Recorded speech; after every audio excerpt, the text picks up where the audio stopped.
Sosok Abu Rajes, polisi viral menangis saksikan putrinya hafal 30 juz Al-Quran. Sebuah kebanggaan, Bu. Sosok Abu Rajes saat ini tengah menjadi sorotan usai viral video yang memperlihatkan dirinya menangis saat mengetahui sang putri berhasil menghafalkan 30 juz Al-Quran. Ia pun tak mampu menyembunyikan rasa bangganya itu sampai membuatnya meneteskan air mata. Banyak orang kemudian penasaran dengan sosoknya. Lantas, seperti apa sosok Abu Rajes? Berdasarkan penelusuran Tribunsumsel.com, pria yang kerap disapa Abu Rajes ini memiliki nama asli Mursalin. Ia adalah seorang polisi berpangkat Aibda yang bertugas di wilayah hukum Polres Lokseumawe, Polda Aceh. Ia sempat diberi amanah untuk menjabat sebagai Kanit Intel Polsek Sawang. Melalui akun sosial medianya, Abu Rajes kerap membagikan kegiatan sehari-harinya.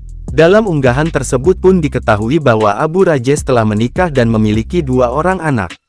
Berkat didikannya, salah satu anak Abu Rajes pun viral lantaran berhasil menghafalkan 30 juz Al-Quran. Dalam video tersebut, sang putri yang mengenakan jilbab hitam tersebut tampak duduk sembari melantunkan ayat suci Al-Quran dengan sangat lancar. Melalui video tersebut, diketahui bahwa sang putri merupakan siswi di Madrasah Aliyah Dayah Ruhul Islam Anak Bangsa.